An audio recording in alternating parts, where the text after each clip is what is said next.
Semina Verbi, la semence du Verbe dans le cœur des hommes et des femmes d'aujourd'hui. Homélie du troisième dimanche du temps de l'Avent à Nessé par l'abbé Christophe Larré, prêtre du clergé diocésain de Dapong au Togo. La première lecture est tirée du livre du prophète Sophonie au chapitre 3, versets 14 à 18. Le psaume sera le cantique d'Isaïe au chapitre 12, verset 2 et les versets 4 et 6. La deuxième lecture est tirée de l'épître aux Philippiens au chapitre 4, versets 4 à 7. L'évangile est tiré de Saint Luc au chapitre 3, versets 10 à 18. Un Dieu qui danse avec son peuple, la joie est à son paroxysme. Bien-aimés du Seigneur, dans notre marche vers Noël, nous avons commencé avec le dimanche de la veille et de prière, suivi de celui de la préparation du chemin du Seigneur, symbolisé par nos cœurs à convertir. Et nous sommes arrivés aujourd'hui au dimanche de la joie, appelé communément dimanche du Gaudete. De fait, l'antienne d'ouverture à cette célébration sonne déjà fortement comme un impératif catégorique. Soyez dans la joie du Seigneur. Soyez toujours dans la joie. Le Seigneur est proche. Les textes liturgiques de ce dimanche nous donnent les raisons pour lesquelles nous sommes constamment invités à être dans la joie. En parcourant la première lecture, nous tombons sur les expressions très agréables qui montrent la proximité de Dieu. Dieu est vraiment l'ami de l'homme, le Dieu proche de l'homme. Le prophète Sophonie l'exprime en des termes simples qui passent sous silence comme si c'était normal. Il dit ceci, je cite, « Le Seigneur ton Dieu est en toi. Il aura en toi sa joie et son allégresse. Il dansera pour toi avec des cris de joie comme au jour de fête. » Fin de citation. On pourrait s'interroger sur la nature de ce Dieu avec une belle hymne, avec la belle hymne de Jean Servel, qui dit ceci, « Qui donc est Dieu pour nous aimer ainsi ?» Justement, la première et bonne raison de la joie de ce dimanche est que Dieu aime l'homme et se fait proche de lui à tel point qu'il danse même avec lui. La danse de Dieu est inquiétante car nous savons bien souvent danser pour Dieu, pour le louer, mais que Dieu lui-même danse avec l'homme, c'est la plus belle preuve d'amour.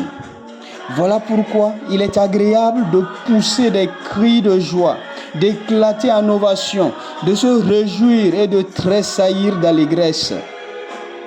Telle une euphorie qui traverse l'histoire de l'homme en marche avec Dieu, Saint Paul reprend presque les mêmes expressions en s'adressant aux chrétiens de Philippe dans la deuxième lecture de ce jour. Frères, soyez toujours dans la joie du Seigneur. Laissez-moi vous le dire, soyez dans la joie. Que votre sérénité soit connue de tous les hommes. Le Seigneur est proche. Ne soyez inquiets de rien, mais en toutes circonstances, dans l'action de grâce, priez et suppliez pour faire connaître à Dieu vos demandes. Et la paix de Dieu, qui dépasse tout ce qu'on peut imaginer, gardera votre cœur et votre intelligence dans le Christ Jésus. Fin de citation, Philippiens chapitre 4, versets 4 à 7. Cet extrait de la deuxième lecture, tiré de la lettre aux Philippiens, indique que quiconque se laisse enrouler dans la proximité de Dieu n'a pas le droit d'avoir peur. C'est une question de sûreté et de sérénité. C'est pourquoi Paul dit que votre sérénité soit connue de tous les hommes. Autrement dit, Que tous les hommes, en vous voyant, sachent que vous comptez sur un plus grand. Qu'en vous voyant, on sache la grandeur de votre Dieu qui est proche de vous. Il s'agit là d'une exhortation à cultiver la quiétude et à dégager la bonne énergie qui rassure tous ceux qui s'approchent des chrétiens. Pour Paul, il y a un réel besoin de convertir les païens en leur montrant la paix et la joie qui se dégagent dans l'environnement chrétien. C'est cela en fait, la prière qui est un don, qui est un abandon de soi dans les mains d'un plus fort qui est Dieu, avec la rassurante confiance qu'il n'est pas loin de nous et que par conséquent, nous ne sommes inquiets de rien. Frères, que votre sérénité soit connue de tous les hommes. Et pourquoi donc? Simple raison, le Seigneur est proche de nous. Montrez donc à la multitude des hommes que Dieu est proche de nos préoccupations, qu'il se familiarise avec nous et va jusqu'à danser avec l'homme pour manifester la fierté qu'il éprouve pour lui. Dans l'Évangile, nous y voyons une concrétisation de cette proximité quand Jean-Baptiste donne des directives à chaque catégorie de personnes qui lui demandent ce qu'il faut faire. Que devons-nous faire pour vivre cette joie? Celui qui a 2 vêtements, qu'il partage avec celui qui n'en a pas. Et celui qui a de quoi manger, qu'il fasse de même. Aux collecteurs d'impôts considérés comme des pécheurs publics, n'exigez pas plus que ce qui vous est fixé. Aux soldats, ne faites ni violence, ni tort à personne, et contentez-vous de votre solde. Ici, bien-aimés, il est question de travailler à l'équilibre social, à la justice distributive, pour que la joie irradie tous les cœurs. Bien-aimés du Seigneur, l'annonce et le vécu de la joie est bonne nouvelle, mais avec des exigences de conversion, comme il en était question le dimanche dernier et aujourd'hui par le baptême dont il est question. Moi, je vous baptise, dit Saint Jean-Baptiste, moi je vous baptise avec de l'eau. Mais il vient après moi, celui qui est plus puissant que moi. Je ne suis pas digne de lui défaire la courroie de ses sandales. Lui, il vous baptisera dans l'Esprit Saint et dans le feu. Ce feu d'amour est appelé à brûler pour communiquer la joie. Baptisé dans l'Esprit Saint et le feu, chaque chrétien devient action pour que la joie rayonne. Il ne s'agit pas d'un feu qui fait du bruit, comme on s'imagine parfois notre Dieu comme quelqu'un qui agit dans le bruit du tonnerre ou dans le brouhaha. Il s'agit plutôt d'une brûlure intérieure à faire le bien pour susciter la joie à laquelle l'apôtre Paul invite les chrétiens de Philippe dans la 2e lecture de ce jour. Soyez dans la joie du Seigneur. Laissez-moi vous le redire, soyez dans la joie. Bien-aimés du Seigneur, notre joie est le parfait évangile annoncé à tous. Savoir que Jésus vient, que Dieu se fait homme, que Dieu a quitté son trône de gloire pour venir dans les poubelles de l'humanité. Si j'ose me citer dans mon livre « Je cherche Dieu », Dieu qui quitte son trône de gloire pour habiter les poubelles de l'humanité. Savoir donc cela doit forcément provoquer de la joie, une grande hilarité. C'est pourquoi le chrétien qui fait une mine d'enterrement ne connaît pas ce Dieu si proche de l'homme. Les difficultés de la vie, les aléas du manque, le coût élevé de la vie, l'absence de justice peuvent ternir la joie, mais malgré tout, la vie est belle et Dieu est proche de nous.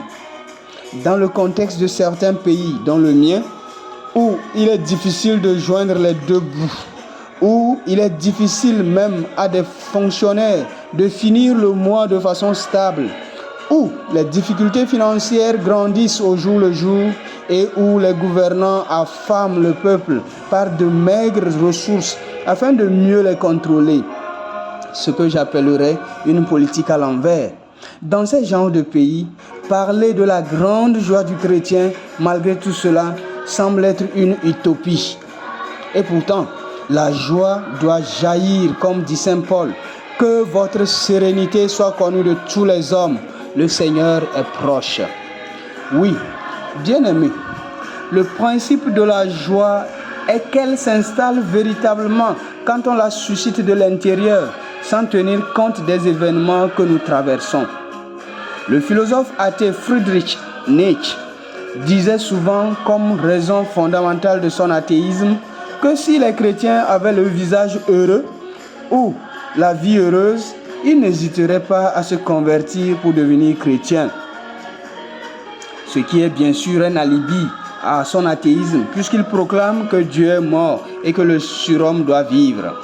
Toutefois, dans ses propos, il faudrait que chaque chrétien soit interpellé par rapport à l'impression qu'il fait sur son entourage en matière de communication de l'énergie positive. Quel genre d'énergie est-ce que je dégage autour de moi?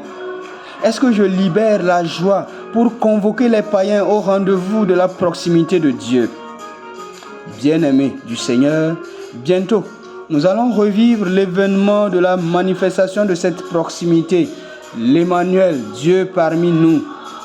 Approchons-nous de lui dans la simplicité de la prière et dans l'audace de l'action positive dans le monde, comme Jean-Baptiste invite chaque catégorie de personnes à vivre la justice, qui est la plus noble des actions positives. C'est ainsi que Dieu dansera avec son peuple. Que l'Eucharistie, lieu de communion des cœurs et des personnes, que cette action de grâce commune de ce jour nous y aide.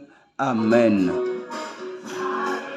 Dans la joie du Seigneur, soyez toujours dans la joie. Le Seigneur est proche.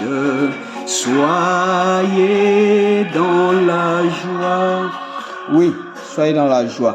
Dans notre rubrique d'aujourd'hui, Nourrir son talent, nous allons prendre la joie comme un talent à nourrir.